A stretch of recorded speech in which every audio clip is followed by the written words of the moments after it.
What's going on, guys? Jacob B here with another video, and today I'm going to update my 2018 Senate map at viewers' request. I'm going to start on a blank map. A lot of these don't need much explaining. Some of these are going to take a while to explain. California, I'm going to rate that as safe dem.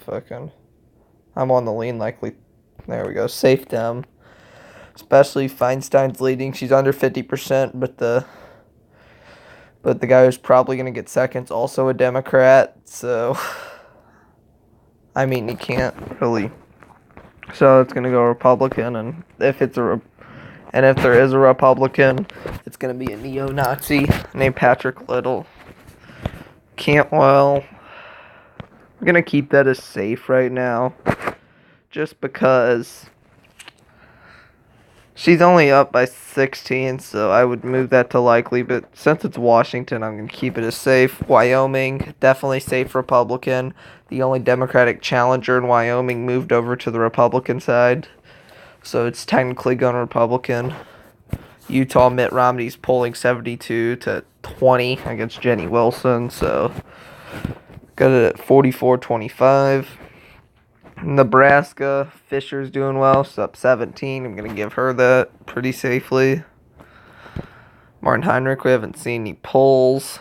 And with New Mexico not being the safest of them states, I'll just put that as likely for now. I mean, they'll probably be safe once we see the first polling. Mississippi, Roger Wicker, pretty popular. It's Mississippi. He's going to win. Klobuchar is really popular. And Minnesota doesn't like Trump, so I don't see much of a problem for Klobuchar winning. We've seen Christian Gillibrand up 30-something points, so it's safe for her. Bernie's the most popular politician in America. He's also running for the Democratic nomination, and then he'll decline the nomination, run as an independent, so there's going to be no Democrat that could challenge him for more of the center of the aisle. So, and Vermont doesn't go Republican. Pocahontas in Massachusetts, she's winning. They've actually come out with polls that show Pocahontas winning by like 40 points. So I'm going to give it to Pocahontas. Rhode Island. It's Rhode Island's one of the most democratic states in the nation. Connecticut also. I'll come back to New Jersey. Maine, Angus King's doing really well. There's not really much of a challenge. I'll give it safe. Delaware, Carper at 65% of the vote. Last time I'll give that safe. Maryland, I'm going to keep as safe, but I was thinking about moving it to likely because Chelsea Manning is actually trying to primary Ben Cardin right now, but Ben Cardin's doing really well in the polling, so, yep.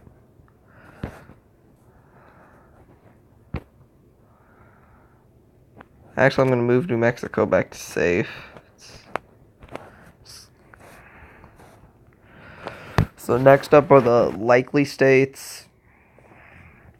I think the first likely state is Mississippi is Republican. Pennsylvania is Democrat. New Jersey is Democrat. Oh crap, I accidentally moved Delaware out of the safe column. It's not a big deal. It doesn't shake up the math totally.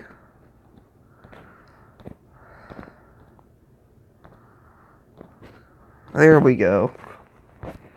Virginia is the next state in the likely column.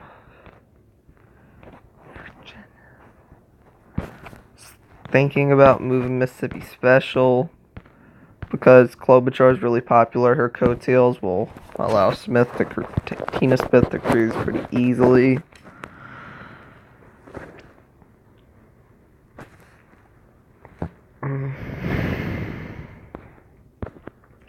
And now let's. Oh, actually, I forgot to put Texas. Texas likely. Ted's up by 9 points in average. Greg Abbott's on the top 10 governors list. He could help carry Ted. Ted is also a pretty good politician. He could get the Republican base to turn out. Beto is really liberal, and that doesn't work for Texas. Beto could win in a lot of places, but Texas isn't the right setting. South Texas turned against Beto in the primaries to some unknown opponents with no money. So it's going to be really hard. So the Democrats have to win 2 more to stay out of. The Republicans have to win all but 1 to stay out of supermajority. Or all but 1 to get a supermajority, and the Democrats have to win 2 to avoid a supermajority. But supermajority's not going to happen. You know why? Because Debbie Stabenow's looking really good in Michigan. I'll just say lean for now. Actually, I'm going to move Michigan to likely. And Wisconsin's lean. But those 2 are looking good. They'll get the Democrats above 40. So now the Republicans don't have filibuster proof.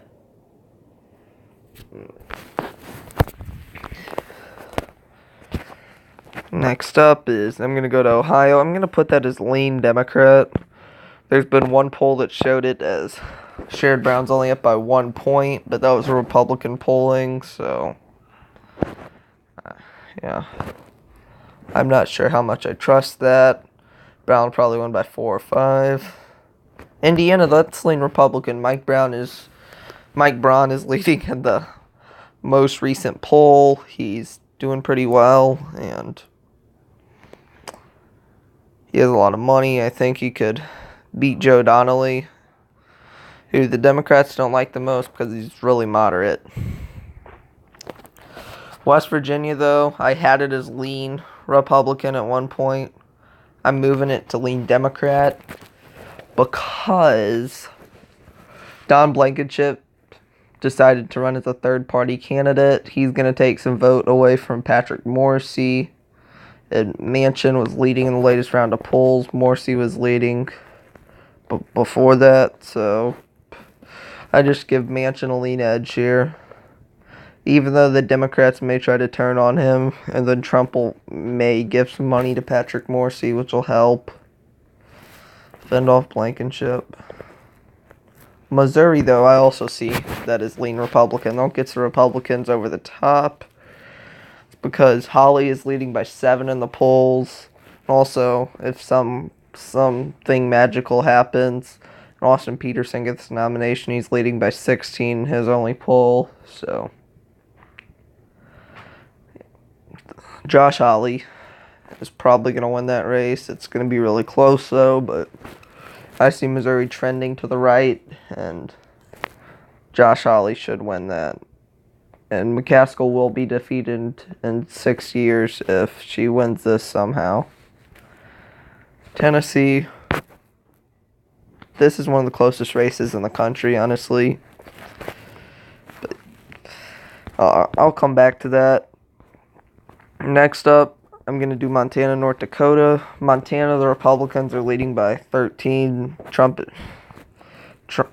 is going after Senator Tester. That's going to be a fun one, but I see Matt Rosendale winning that narrowly. North Dakota, Trump has been, I wouldn't say flirting but he kind of is decent friends with Heidi Heitkamp, but Trump is really popular, and he's already endorsed Kevin Cramer. But that's one's pure toss-up. Nevada Republicans do well in the polling, and they're actually losing. Jackie Rosen's probably going to win that. She's a good candidate. I think she'll win that. I can see the Republicans winning Arizona if McSally was uncontested. She's doing well in the primary, but if it's Joe Arpaio, it's safe Dem. If it's Kelly Ward, it's lean Dem. Right now, it's a toss-up, but with Kristen Sinema leading in the polls right now, I just say I have to give this one to Kyrsten Sinema. Next up, it's Florida. Scott has more money. He's leading by 4 points in the most recent Florida Atlantic University poll. And he knows how to win close races in Florida. He beat Charlie Crist. He's fended off a lot of people. But this is going to be tough, but I think he'll be able to beat Bill Nelson and get through that and get a win. It's 52 for the Republicans. They've now officially picked up 1 seat. Oh, yeah, I forgot to characterize Hawaii. That's safe Democratic. So now it's 52-46 with these 2 really tight Senate seats. North Dakota is trending more and more to the right. And it's been, tight in the polls. It's been 2 polls out. Kramer's leading by 5 in one. Heitkamp by 3 in the other. The Republicans have been taking a slight edge. So I'm going to give the Republicans about a 51% chance to win this. Maybe 52-53, but Heidi Heitkamp could still very well win this. And this one is Tennessee. Bredesen's been doing well in the polls. He got out of office with a 74% approval rating. Tennessee, it's one of those southern states. I think they can vote Democratic. But I don't know if their hyper-partisanship will make them vote in Marsha Blackburn, but I give a 54-55% chance to Phil Bredesen of winning this race. Even though Trump will try to save the seat, he's already endorsed Blackburn. Bredesen seems like a moderate with high approval ratings. So that's why I think the Democrats will win this. So the final result will be 53 Republicans and 47 Democrats. I know the map looks a lot weirder than it did. But coming into the night, a lot of flips, but hey.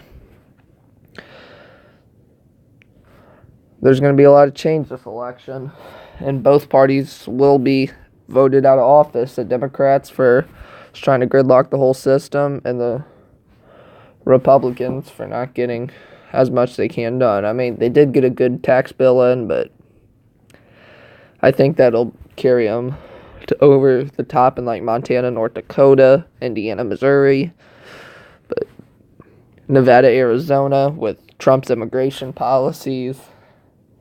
And Democrats will try to run on that. They could win that. I'm signing out. Peace.